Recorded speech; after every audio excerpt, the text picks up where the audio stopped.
Hey everyone, welcome back to my channel. In today's video, we are diving into the world of natural hair care with a simple yet powerful DIY hair growth oil. And this oil combines the benefits of curry leaves, bay leaves, grape seed oil, castor oil, tea tree essential oil, and lemongrass essential oil. So if you've been struggling with slow growth, thinning, shedding, or just want to retain your length, then this recipe is designed to support the entire hair growth spectrum, from nourishing your roots, stimulating dormant follicles, protecting the hair shaft, and keeping your scalp clean and balanced. So I grab a half of a cup and I fill it with curry leaves. Curry leaves are loaded with vitamin B and C, proteins, and antioxidants. They nourish the follicles,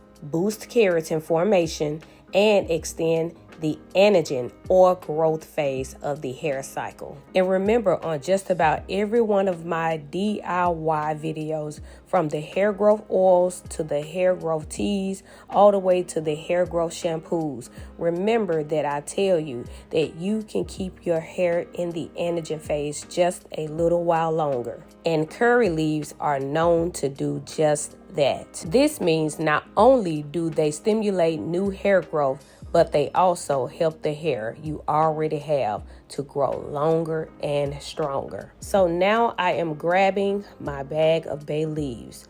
So bay leaves stimulate blood circulation to dormant follicles. They help create a healthy scalp environment by fighting dandruff and microbial buildup. By keeping the scalp clean and improving nutrient flow, they make it possible for new strands to sprout while also strengthening existing hair to prevent buildup. And in order for me to add a half a cup, just like I added with the curry leaves, I have to break the pieces of the bay leaves apart by crushing it. So I'm basically semi-crumbling it up through my fingers. But if you don't want to crumble it up like that, then you can always put it in one of those grinders. I do have an herbal grinder, but I just didn't feel like bringing it out at the time. So this pretty much helps those that don't have one. You can just simply tear them to pieces in your hand in order to get that half of a cup. But when you are crunching, crushing, or grinding the bay leaves, their cell walls break open, allowing the natural oils, nutrients, and phyto compounds inside to be released more easily into whatever you are about to use it for, whether it be a hair growth oil, a hair growth rinse, a hair growth shampoo, a hair growth conditioner, even a hair cream, or even a hair mask. Bay leaves contains compounds like linalool and cineol that improves blood flow to the scalp. And remember that crushing them before infusing them ensures more of these compounds are released into your oil, helping stimulate dormant follicles and encourage hair growth. It strengthens the hair roots because it is rich in vitamin A, vitamin C, and minerals. Bay leaves feed the follicles at the root level, and a stronger root means less shedding and better anchoring of hair in the scalp. And another important reason to crush it is because it increases surface areas, giving your oil more nutrients to draw out. And the antioxidants in it helps reduce oxidative stress, which is a leading cause of follicles miniaturization and early hair fall. And by keeping those follicles healthy, this will also help your hair to stay longer in the anagen phase, which is the growth phase as well. So I'm just taking both hands and I am crunching the bay leaves and the curry leaves together while allowing both to distribute evenly. And that's what makes them both more potent, boosting blood circulation, giving you the scalp health that you need and follicle strength, while also enhancing shine and length retention. And used separate, both herbs are strong, but when combined together,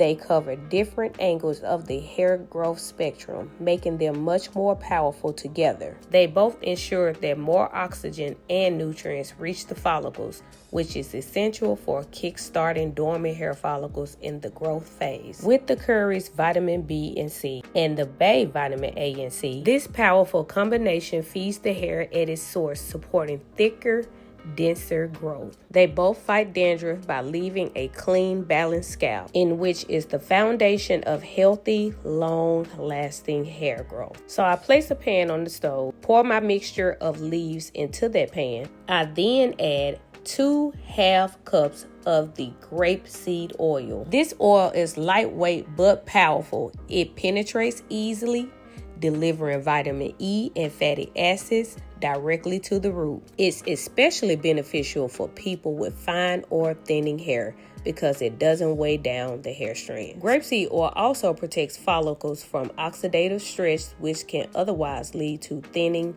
or early hair fall. It's also known to absorb quickly. It absorbs quickly and it hydrates the scalp and strands without leaving a greasy residue. Next, I will be adding 1 tablespoons of the castor oil. Castor oil is one of the most effective oils for thickening hair. Its ricinoleic acids boost circulation and its antibacterial properties keeps the scalp clean. It also acts as a natural DHT blocker, which helps slow down the hormones related to hair thinning. And on the growth spectrum, it ensures the follicles remain strong enough to keep producing new thick hair. So you have the grapeseed oil for the people with thin/fine hair, and you also have the castor oil for people with thick/4C hair. And when you mix them both together, you have a great combination of oils for all hair types. So now that you've added your curry and bay leaves, your grapeseed oil, and your castor oil, now you can allow it to simmer on low heat by letting it gently warm for about 15 to 20 minutes. But be sure to stir occasionally.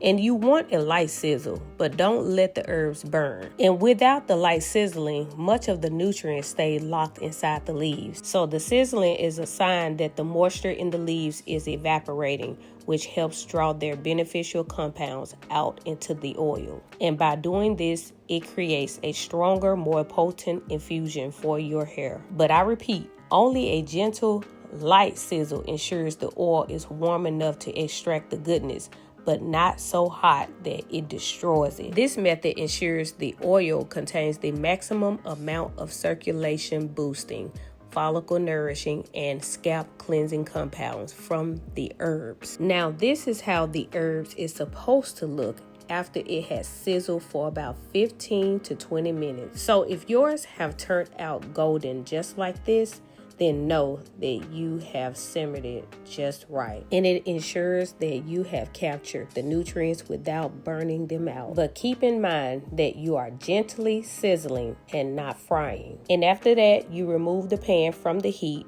and let it cool. Sometimes it takes about 15 to 20 minutes to cool, but it always depends. But back to what I was saying about it being good for all races and all hair types. Scalp biology is universal, no matter the race. All hair grows from follicles that require circulation, nourishment, and a healthy scalp environment. These herbs and oils targets the follicles and scalp health, which benefits everyone.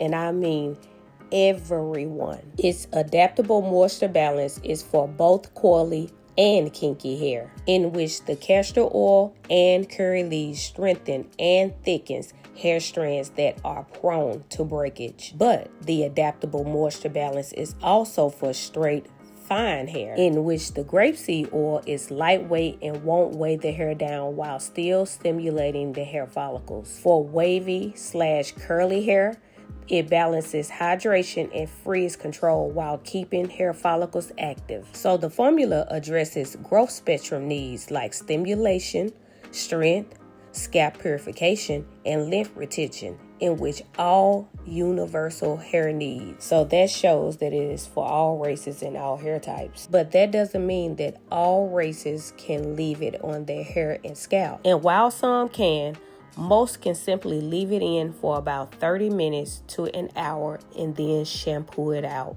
But did you know that it is also effective for men's beards as well? Because beards also grow from the same type of follicles as scalp hair. So the same exact nutrient supply. And as we know that castor oil encourages thicker, fuller beard growth by stimulating the follicles. Tea tree oil keeps the beard's area clean and prevents ingrown hairs by unclogging pores. Lemongrass oil strengthens the roots of the beard hairs, reducing patchiness by stimulating circulation. Regular use not only stimulates beard growth, but also keeps the beard soft, shiny, and manageable. And did somebody just ask, was it safe for kids? Well, I thought I heard that. So to answer your question, yes it is. The grapeseed oil is gentle, lightweight, and hypoallergenic, making it suitable for children, delicate scalp. Curry leaves and bay leaves are natural herbs, not harsh chemicals. When simmered, they release nutrients without irritating the scalp as well. Tea tree and lemongrass should be used in very small amounts for kids. A couple of drops in a full batch of oil is enough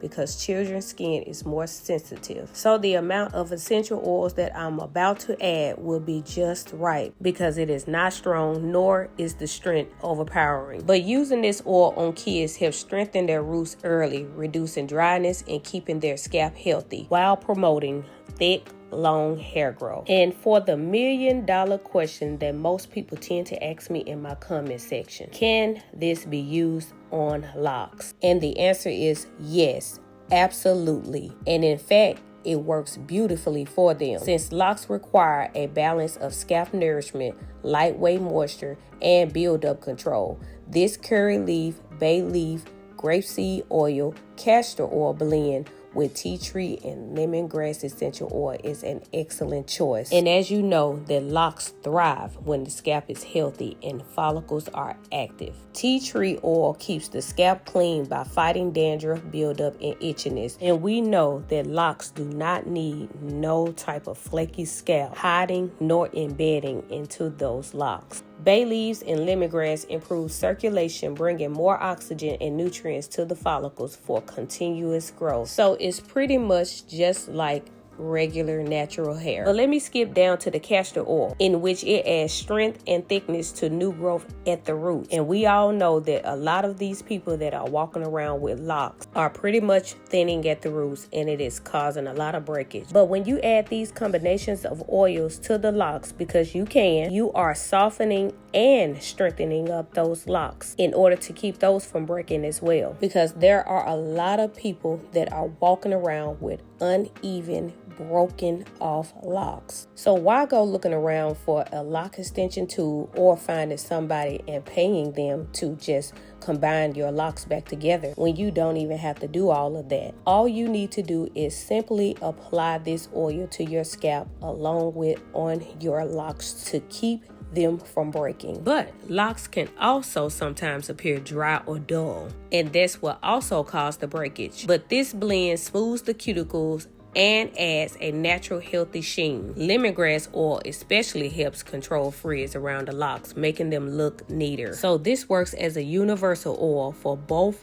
maintaining mature locks and encouraging stronger, faster growing starter locks, because most people tend to hate the short starter lock phase. So now we are finally on to the essential oil, in which I am using the tea tree oil first, in which I will be adding about 12 drops to this concoction. Tea tree oil acts as a powerful scalp purifier, eliminating dandruff, excess buildup, and bacteria that blocks follicles. It improves nutrient delivery by unclogging pores, which allows hair follicles to grow without obstruction. Its anti-inflammatory benefits soothe irritation and create a calm scalp, ensuring the anagen, which is the growth phase, isn't cut short by inflammation or stress. Next is the lemongrass essential oil, in which I add about 9 drops. It strengthens hair follicles by reducing shedding and thinning, the key for the retention stage of growth. Its astringent properties balance excess scalp oil, creating a healthier environment for new follicles to thrive. It is rich in citral, It stimulates blood circulation, encouraging faster hair growth. Lemongrass also adds natural shine and smoothness, reducing split ends and helps you retain length once hair has grown back. Tea tree and lemongrass together makes a powerful combo for scalp and hair health. They both complement each other beautifully because one is a deep cleanser and the other is a strengthener and a balancer, in which this helps the follicles be able to breathe and function properly. Together, they maximize nutrients delivery to the roots, which helps wake up dormant follicles and encourage stronger, faster hair growth. They fight both causes of hair fall, weak roots, and scalp irritation. And lastly, they both complement each other because they don't just help grow your hair, but they also ensure the hair you grow is shiny, strong, and it also lasts long with no breakage nor any split ends. So now that you finally made it to the application part, I will go ahead and end this voiceover. But before I do that, please be sure to like if you like it, share with friends and family who you feel like can benefit from this powerful hair growth oil. Leave a comment at the bottom if you've already tried this before or after you tried it. Please let me know how it worked out for you. I get quite a few people that takes time out of their busy day to comment under the section of each DIY that I present, letting me know that it worked well for their hair. And I really appreciate that because it is for the people that is very skeptical about if this work or not, because I definitely know that it does. But me just presenting it before you guys is not enough for some people. And that's where some of the people will end up leaving a comment asking others, have they tried it? So like I said, I really appreciate the ones who do take the time out to come back on here to let people know. But I also get comments from people that ask, can this or that ingredient be substituted for one or the other? And I'll give a quick example. So someone had asked me the other day if they can substitute the CASTOR soap that I make in my DIY shampoos with the African black soap. And this was the recipe from the papaya hair growth shampoo. So if you are new to my channel, then welcome. But if you have not watched that video yet, then please go back and take a look at it. It was actually uploaded 8 days ago, but I'll try to remember to put the link in the description. But like I told that person, that the ingredients that I choose to put in any of my DIYs, no matter what I am making, I always take my time to pick ingredients and oils along with essential oils that complement one another. And you can pretty much tell by the way I explain the benefits of this DIY that you are currently looking at. So I told her in the other video that I chose CASTOR soap because it contains oils and it is not drying to the hair when combined with the other moisturizing and conditioning liquids. But I also keep telling everyone that you can do whatever you want to do. But if you don't get the full effects nor the full benefit to what exact DIY that I am choosing to bring to the forefront, then just don't blame me. You still just may get those benefits. But if you don't, then I just don't want to be the one to get the blame for it. But these powerful ingredients to this potent DIY hair growth oil complements each other to the point to where it has no other choice but to keep your hair in the anagen / hair growth phase a little while longer. But after you have commented, then please be sure to subscribe to my channel so you can become a part of my community. And most importantly, click that bell notification button to where you'll be the first to be notified whenever I upload my next video. And as always, you guys have a blessed one.